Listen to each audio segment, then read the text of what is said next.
안녕하세요. 여러분들의 건강한 삶을 응원하는 건강한 자유를 찾아서입니다. 요즘 날씨가 참 좋죠?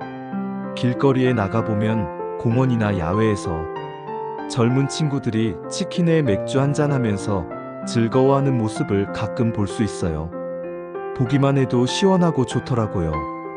그런데 말이에요. 오늘 여러분께 꼭 말씀드리고 싶은 이야기가 하나 있어요. 바로 통풍이라는 병에 관한 이야기인데요. 에이, 통풍은 나이 든 사람들만 걸리는 병 아닌가요? 라고 생각하실 수도 있는데 그게 아니에요. 요즘에는 20대, 30대 젊은 분들에게서도 통풍 환자가 정말 많이 늘어나고 있거든요. 그래서 오늘은 이 통풍이라는 병에 대해서 자세히 알아보고 우리 가족들이 어떻게 예방하고 관리할 수 있는지 함께 이야기해 보려고 해요. 먼저 통풍이 뭔지부터 알아볼까요? 통풍은 예로부터 바람만 스쳐도 아프다고 해서 붙여진 이름이에요. 정말 그 정도로 아픈 병이거든요. 의학적으로 말하면 우리 몸속에 요산이라는 물질이 너무 많이 쌓여서 생기는 병이에요. 이 요산이라는 게 뭐냐면 우리가 음식을 먹으면 몸속에서 여러 가지 변화가 일어나잖아요. 그 과정에서 퓨린이라는 성분이 분해되면서 만들어지는 찌꺼기 같은 거라고 보시면 돼요.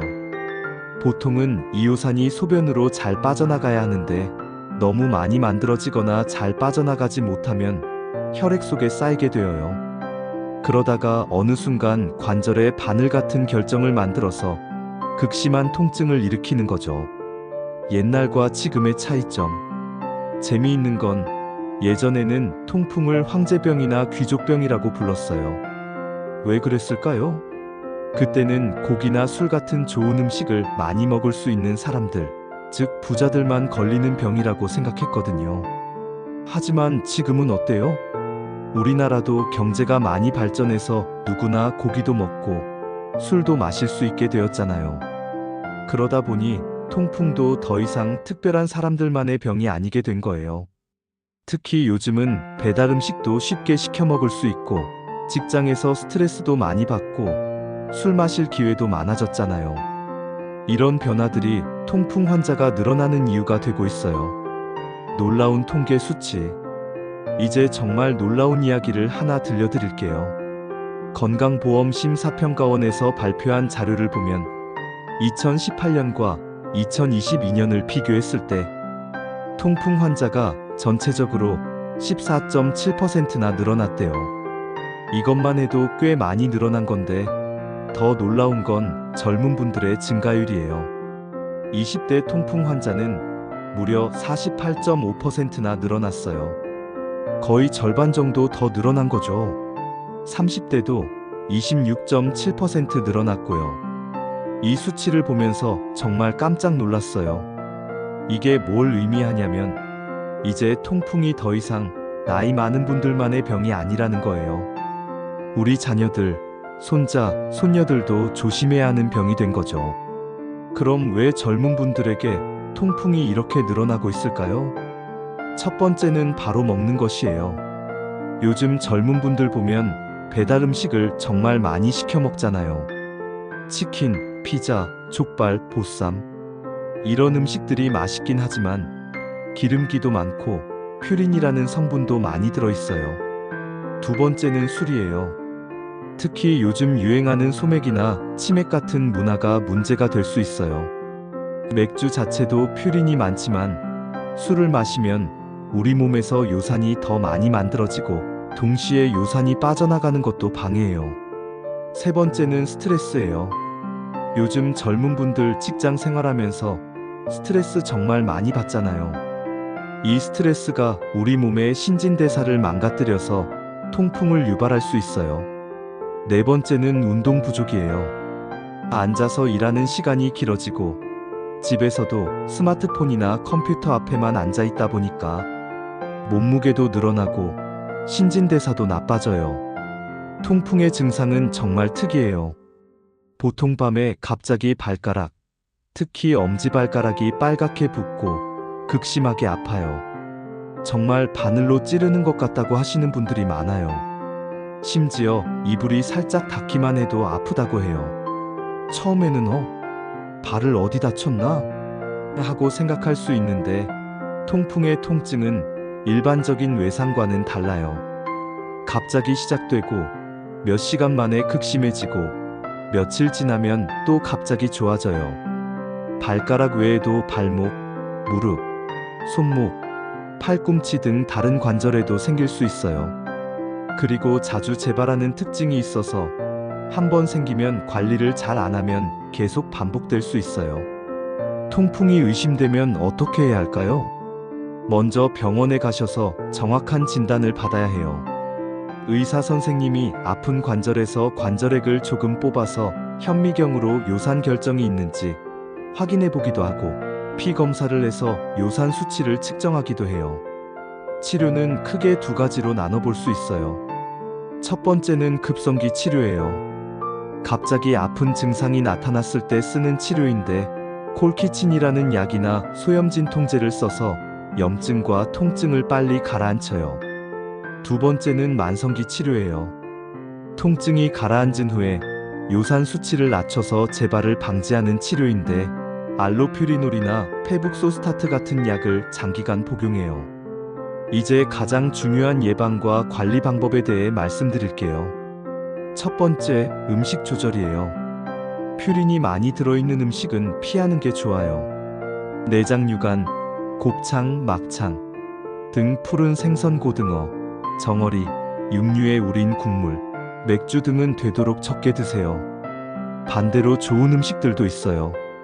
우유나 요구르트 같은 유제품, 체리, 커피 하루 한 잔에서 2잔 정도 등은 요산 수치를 낮추는데 도움이 된다고 해요. 두 번째, 물을 충분히 드세요. 하루에 2리터 정도, 큰 컵으로 8잔 정도는 드시는 게 좋아요. 물을 많이 마시면 요산이 소변으로 잘 빠져나가거든요. 특히 여름철에는 땀을 많이 흘리니까 더 많이 드셔야 해요. 세 번째, 술은 정말 조심하세요. 특히 맥주는 통풍에 정말 안 좋아요. 완전히 끊기 어렵다면 최소한으로 줄이시고 술을 드실 때는 물도 함께 많이 드세요. 네 번째, 체중 관리를 하세요. 살이 찌면 요산 수치도 올라가고 관절에도 부담이 돼요. 급격한 다이어트보다는 천천히 꾸준히 체중을 줄이는 게 좋아요. 다섯 번째, 적당한 운동을 하세요. 격렬한 운동은 오히려 요산을 늘릴 수 있으니까 걷기나 수영 같은 유산소 운동을 꾸준히 하세요. 여섯 번째, 스트레스를 관리하세요. 스트레스도 통풍을 악화시킬 수 있어요. 취미 생활을 하시거나 명상을 하시거나 좋아하는 음악을 들으시거나 자신만의 스트레스 해소법을 찾아보세요. 통풍 예방은 혼자 하는 것보다 가족들과 함께 하는 게 훨씬 효과적이에요. 집에서 요리할 때도 내장류나 기름진 음식보다는 채소를 많이 넣은 담백한 요리를 해보세요. 온 가족이 함께 산책을 나가거나 주말에 등산을 가는 것도 좋은 방법이에요. 특히 자녀분들이나 손자, 손녀들에게도 이런 정보를 알려주세요. 치킨 먹지 마라, 맥주 마시지 마라라고 무작정 금지하기보다는 왜 몸에 안 좋은지를 설명해 주시고 대신할 수 있는 건강한 간식이나 음료를 제안해 주세요. 정기 검진의 중요성. 40세 이후에는 1년에 한 번씩은 건강검진을 받으시면서 요산 수치도 확인해 보세요. 정상 수치는 남성의 경우 7mg/dl 이하, 여성의 경우 6mg/dl 이하예요. 만약 요산 수치가 높게 나왔다면 아직 증상이 없어도 생활 습관을 바꾸기 시작하세요. 미리 예방하는 게 나중에 치료하는 것보다 훨씬 쉽거든요. 전문가의 조언. 의정부성 모병원 류마티스내과 교수님께서 이런 말씀을 하셨어요. 통풍은 더 이상 나이 든 사람만의 질병이 아닙니다. 젊은 층에서도 급속히 증가하고 있어 예방과 조기 진단이 중요합니다. 정말 맞는 말씀이에요. 이제는 나이와 상관없이 모든 세대가 주의해야 하는 병이 되었어요. 여러분, 오늘 통풍에 대해 많은 이야기를 나누었는데요. 너무 걱정하지는 마세요.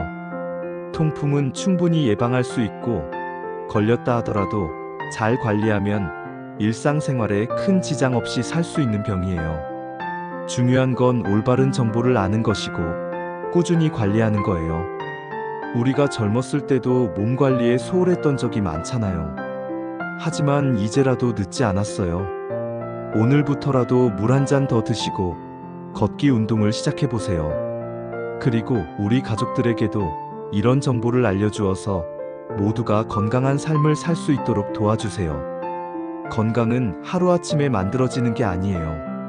매일매일의 작은 실천이 모여서 큰 건강이 되는 거죠.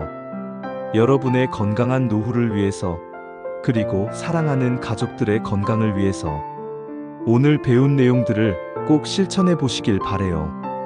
여러분, 오늘도 건강하고 행복한 하루 보내세요. 오늘 영상이 도움이 되셨다면 좋아요와 구독, 알림 설정 잊지 마세요. 다음 영상에서 또 만나요. 감사합니다.